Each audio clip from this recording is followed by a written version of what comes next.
The morning sun had barely crested over the mountains when I heard them coming.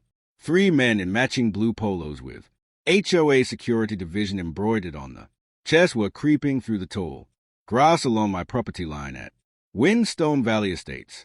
They moved like amateur ninjas if ninjas carried clipboards and wore khakis. I watched them from my kitchen window, coffee in hand, as they approached my fence line. What they didn't know was that I had installed motion-triggered sprinklers last week, and they were about to get a very cold wake-up call. The first one triggered the system at exactly 6:47 a.m., and the shriek that came out of that grown man's mouth could have shattered glass. The second one tried to dodge the water and ran straight into my electric fence, which was set to livestock mode. The third one, well, he was the unlucky one who met me at the gate, holding my grandfather's old hickory walking stick like I meant business. My name is Jake Sullivan, and I own a 12-acre ranch property within the boundaries of Windstone Valley Estates.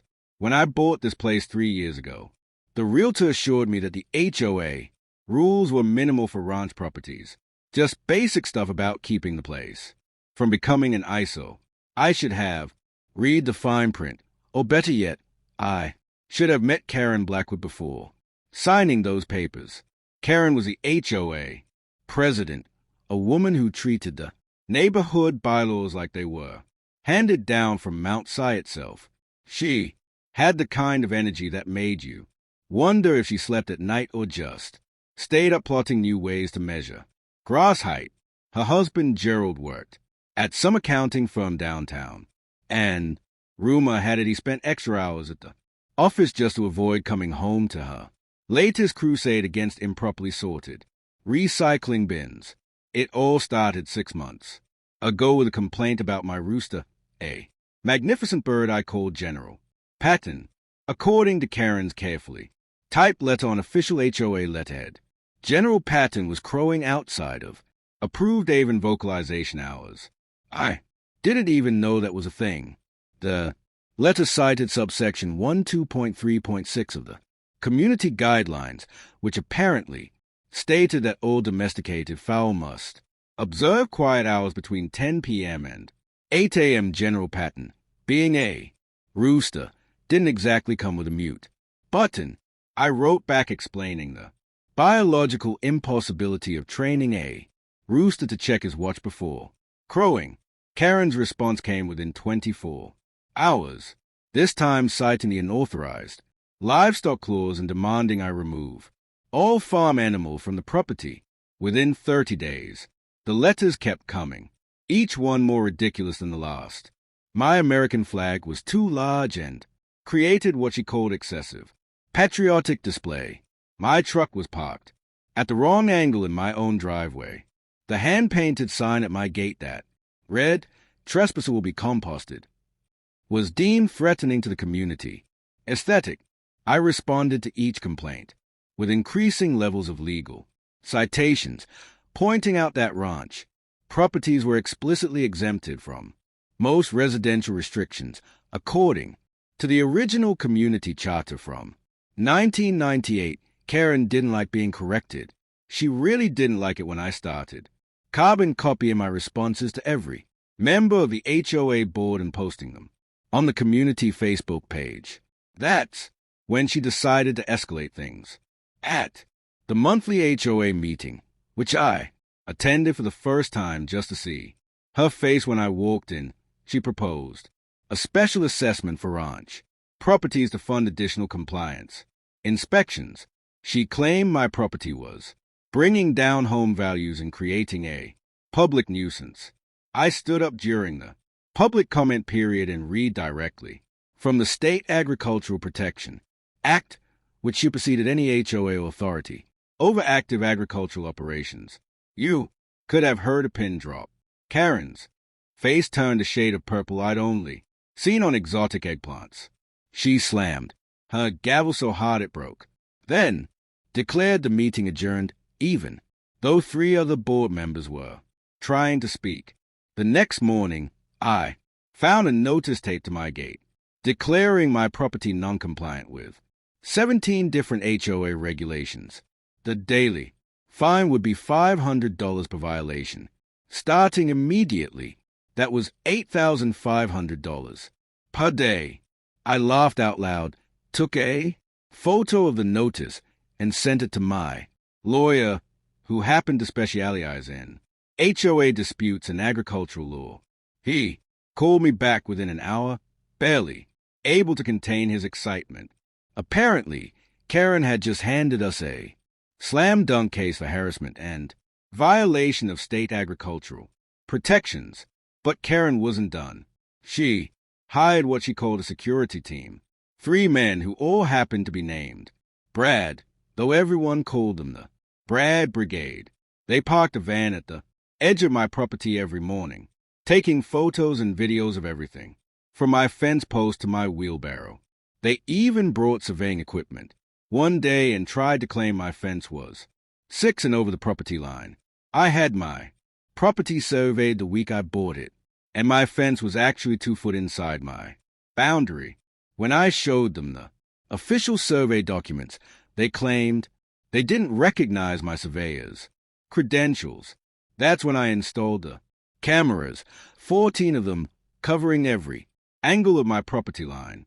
The Brad Brigade started getting creative. They would blast music from their van at exactly 9 p.m., 1 hour before the noise ordinance kicked in. They left anonymous complaints with animal control about my goats, claiming they were malnourished. The animal control officer who came out ended up staying for coffee and bought 2 dozen eggs for my chickens before leaving. They even tried to claim my pond was a mosquito breeding ground and public health hazard.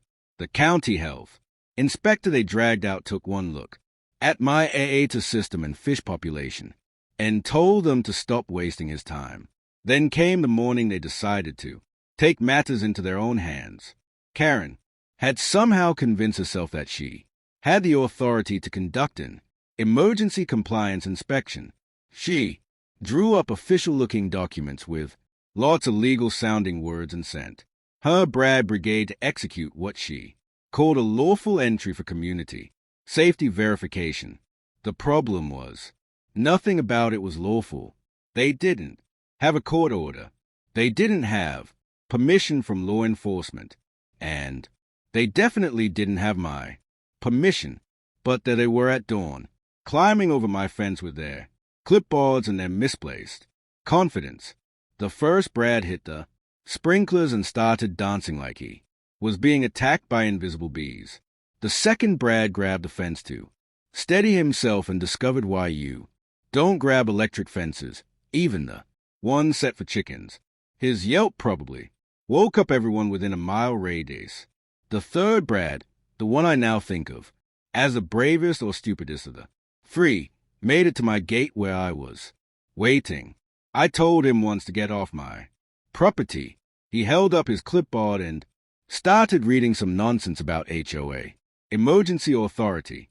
I told him twice to leave, this time pointing my hickory stick toward the exit. He took a step forward, and that's when things got interesting. Now, I want to be clear about something. I didn't actually shatter anyone's shins, despite what Karen would later claim in her police report.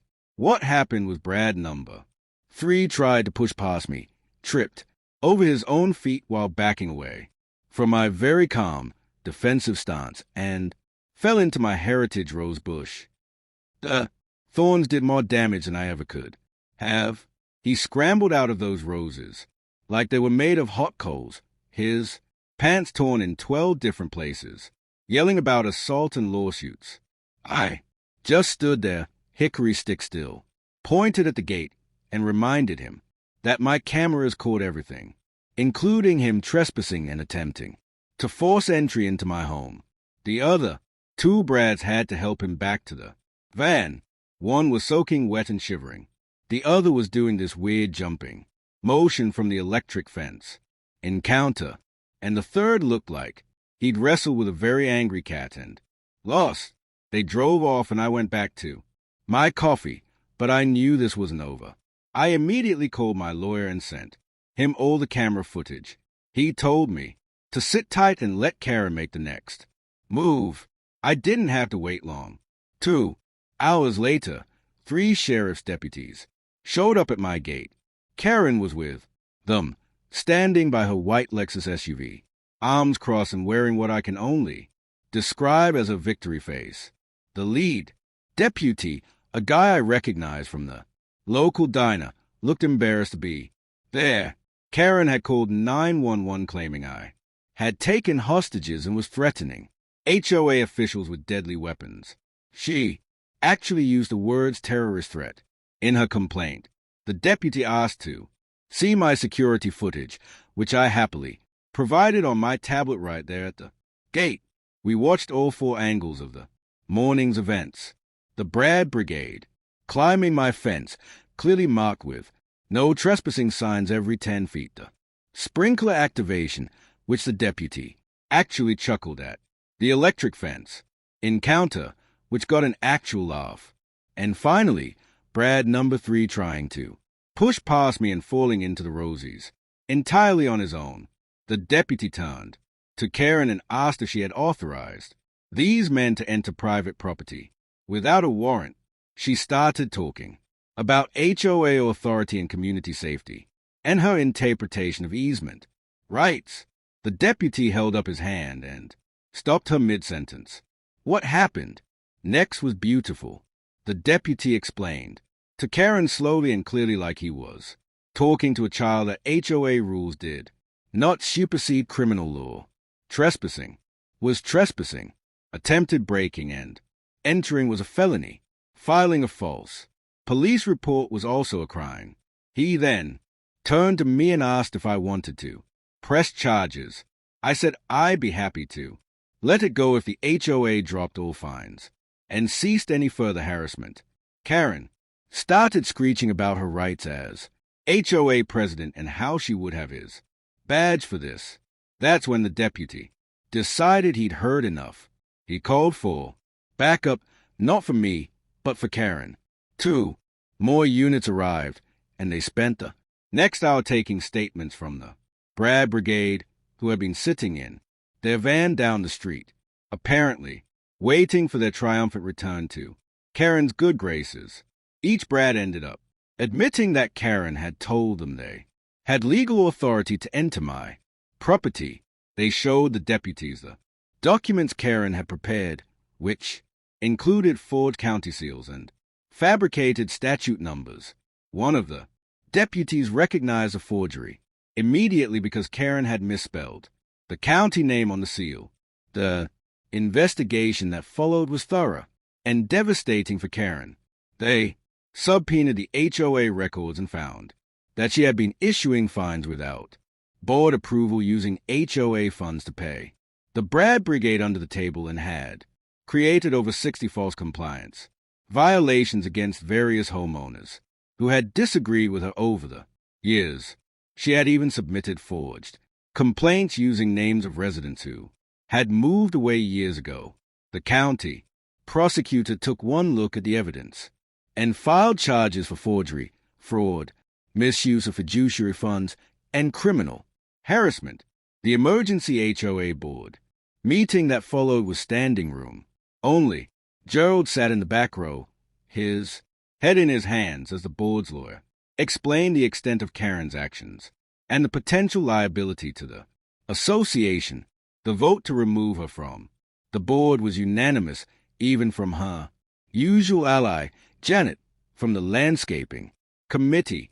Karen stood up and tried to give a speech about conspiracy and persecution, but the lawyer informed her she was no longer recognized as a member and needed to sit down or leave. She chose to leave, slamming every door on her way out. The criminal trial was swift. Karen's lawyer tried to argue that she believed she was acting within her authority, but the forged documents killed that defense. The prosecutor showed email after email where Karen discussed taking down residents who challenged her, including detailed plans to financially ruin me through fraudulent fines. The jury deliberated for less than 2 hours. Guilty on all counts. The judge, who seemed personally offended by the forgery of county documents, sentenced her to 18 months in prison, 3 years probation, and ordered her to pay $47,000 in restitution to the various homeowners she had targeted. When the judge read the sentence, Karen's mouth fell open like a broken gate. She turned to Gerald, who was already walking out of the courtroom, then to her lawyer, who was packing up his briefcase with obvious relief that this case was over. As the bailiff approached with handcuffs, she started screaming that this was a setup, that I had ruined her life, that the entire neighborhood would fall apart without her leadership. The judge added 30 days for contempt of court. The last image I have of Karen Blackwood is her being led away in handcuffs, still shouting about grass height violations and the proper method for storing garbage bins.